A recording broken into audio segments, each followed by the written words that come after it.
እሰግድ ለኪ እግዚአብሔር ካንቺ ሰው ሆኖ ሙሽራ ከጫጉላው እንደወጣ ካንቺ ወጣ።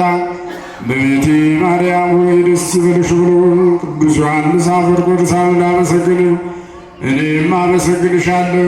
የጠፋ በግ አዳምን የፈለገው ባገኘው ጊዜ ተሸከመው። እውነተኛ ቸር ጠባቂያችን ክርስቶስ ከአንቺ የተወለደ እመቤቴ ማርያም ሆይ ደስ ይበልሽ። እግዚአብሔር በደል ጣላት የሔዋን ጽኑ የሚጎዳ ማሰሪያዋ ባንቺ የተቆረጠላት እመቤቴ ማርያም ሆይ ደስ ይበልሽ። እግዚአብሔር በብሩህ ደመና ተጭኖ መጥቶ በማኅፀንሽ አደረ። እመቤቴ ማርያም ሆይ ደስ ይበልሽ።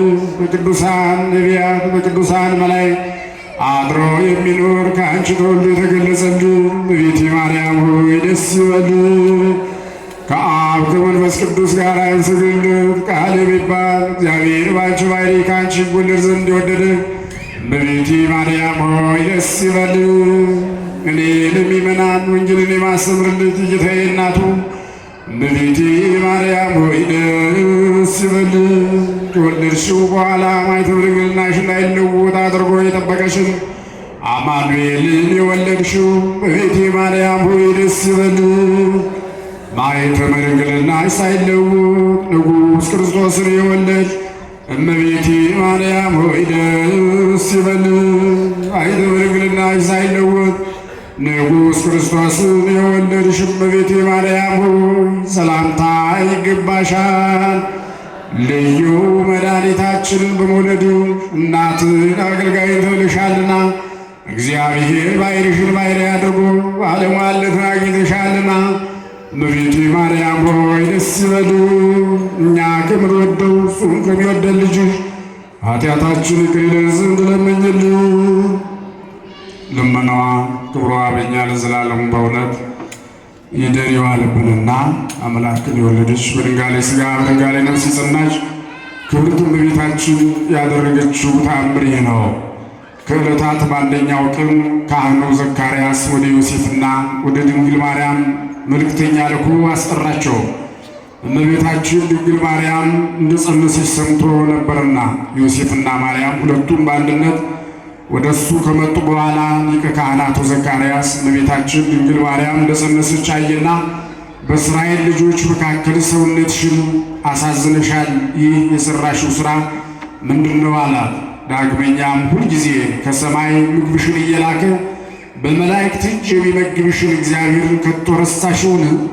በውኑ አንቺ በቀንና በሌሊት የመላእክትን ዝማሬና ማህሌት እንዲሁም የምስጋና ቃል እየሰማሽ 12 ዓመት በቤተ መቅደስ ውስጥ የኖርሽ አይደለምን? አላት።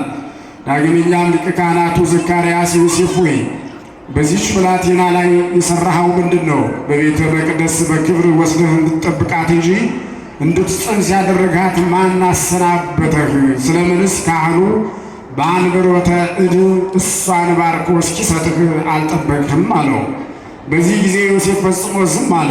አንዳችን የተናገረው ነገር የለም፣ ፍርሃትና ድንጋጤ ይዞታልና።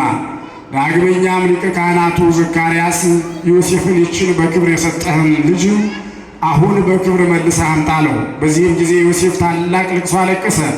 ካህኑ ዘካርያስም ዮሴፍን ይልቁንስ ሴሰኛ የሆነ ሰው ሁሉ የሚፈተንበት ማየ ዘለፋ እንድናጠጣችሁ ወቅ ማየ ዘለፋውን በጠጣችሁ ጊዜ የሠራችሁትን ሥራ በዚህ ሁሉ ሕዝብ ፊት ይገለጥባችኋልና ነው። ሊቀ ካህናቱ ዘካርያስና የአይሁድ ካህናትን አምላክን ለወለደች በድንጋሌ ሥጋ በድንጋሌ ነፍስ ለጸናች ለክብርት እመቤታችን ማየ ዘለፋውን ያጠጧት ዘንድ አዘዙ። ማየ ዘለፋውንም ባጠጧት ጊዜ በማኅፀኗ ውስጥ ካለው መለኮታዊ ብርሃን የተነሳ ፊቷ እንደ ፀሐይ አበራ። ይልቁንም የእግዚአብሔር ቃል በእሷ ላይ ስላደረ የማይዳሰስ የመለኮት እሳት በሰውነቷ ላይ ነደደ። ነገር ግን ሙሴ በደብረ ሲና ነበልባሉ ሳያቃጥላት እንዳያት ዕፅን የመለኮቱ እሳትነት ሰውነቷን አላቃጠላትም። ዘካርያስና በዚያ የነበሩ የአይሁድ ሊቃውንት ሁሉ ይህን ተአምር ስላዩ ፈጽመው ደነገጡ። ራድና መንቀጥቀጥም ያዛቸው። በእውነትም አንቺ ነቢዩ ኢሳይያስ እነሆ ድንግል በድንግልና ጸንሳ በድንግልና ወንድ ልጅ ትወልዳለች፣ ስሙንም ኢየሱስ ትለዋለች ብሎ የተናገረልሽ የተመረጥሽ ድንግል የፀሐየ ጽድቅ እናቱ አንቺ ነሽ።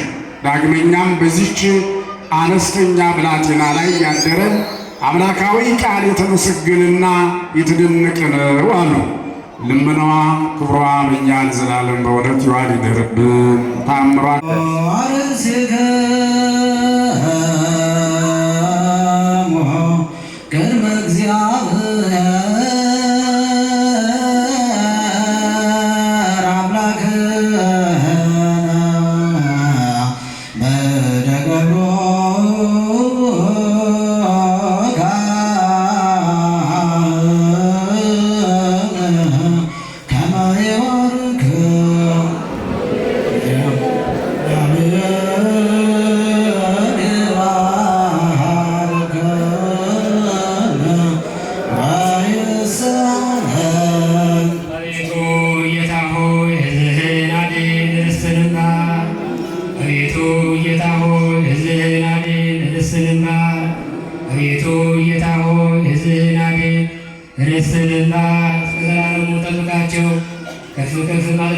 በጌታችንና በአምላካችን በመድኃኒታችን በኢየሱስ ክርስቶስ በክቡር ደም የዋጃት የዛፍ ወንቅላት ቅድስት ቤተክርስቲያን ጠብቃት። ለነገሥታትና ለመኳንንት ቅዱስ በጥራት ቤተክርስቲያኖቻችሁ የጸለያችሁ ያስቀደሳችሁ ቅዱስ ሥጋውን ክቡር ደሙን የተቀበላችሁ በማወቅ ወይም ባለማወቅ የሠራችሁትን ኃጢአታችሁን ይቅር ይበላችሁ።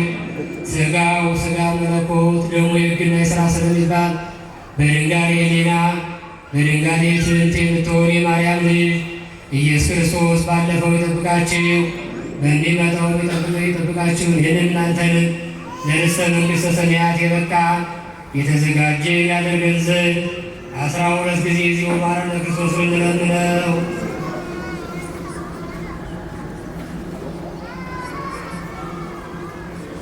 ስለ እናቱ ስለ ቅድስተ ቅዱሳን ስለ ድንግል ማርያም ብሎ ይምረን ዘንድ በእንተ እግዝእትነ ማርያም ማረነ ክርስቶስ።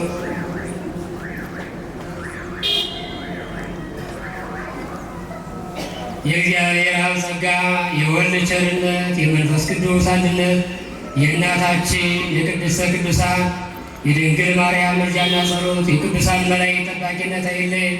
የማይሠራ ኃጢአት እግዚአብሔር ይፍታ። እግዚአብሔር ያሉ ምስለ ኩልክሙ ምስለ መንፈስከ አሜን። እግዚአብሔር ባረከልን አቆይቶ በሰላም ስርየት ይኩነን ዘተመጡን ሥጋ ከወደም ካማለ በመንፈስ ልኪል ሁሉ አይን በጸላይ በረከተ ልክክትን ዘብሌታ ብረትጋ አንስፎ ኩልና ሁሉ ምግባር ያገሰን ወቅቶ ሁሉ ምግባር ሰናይ ደምረን ሁሉ ዘዋመን ሥጋው ቅድሞ ደሞ ገበራ ጸጋ ነዛይ